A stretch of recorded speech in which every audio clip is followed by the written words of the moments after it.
নমস্কার, আমি জ্যোতিষ সম্রাট শ্রী অর্ণব কুমার। আচ্ছা, জীবনে ঝঞ্ঝাট ঝামেলা হতাশা সকলের জীবনেই আসে। ঝঞ্ঝাট ঝামেলা হতাশা আসে। আচ্ছা, আপনার জীবনে কি বেশি দেখা দিচ্ছে ঝঞ্ঝাট ঝামেলা হতাশা?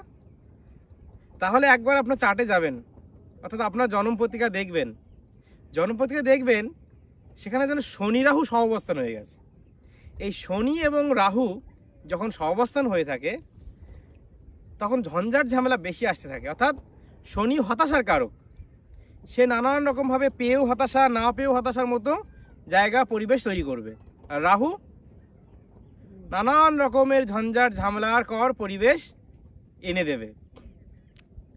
এখন আপনার চাটেও দেখেছেন শনি রাহু আছে, আপনার ঝঞ্ঝাট ঝামেলা হতাশা মানে নানান রকমভাবে আপনি তার মধ্যে জড়িত হচ্ছেন। আবার দেখা যায় যে অন্য কারোর জন্মপত্রিকাতেও শনি রাহু আছে, কিন্তু তার শনি রাহু থাকা সত্ত্বেও তার ঝঞ্ঝাট ঝামেলা আপনার মতো হচ্ছে না।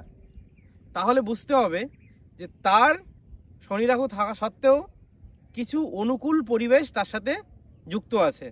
অর্থাৎ শনি রাহুর মধ্যে যে কম্বিনেশান আছে তার মধ্যে কিছু অনুকূল সত্তা আছে, আর আপনার মধ্যে সেই অনুকূল সত্তাটা কম পরিলক্ষিত আছে। সেই কারণে আপনার ঝঞ্ঝাট ঝামেলাটা বেশি হচ্ছে আর অন্য যাদের দেখছেন তাদেরকে কম হচ্ছে। নমস্কার।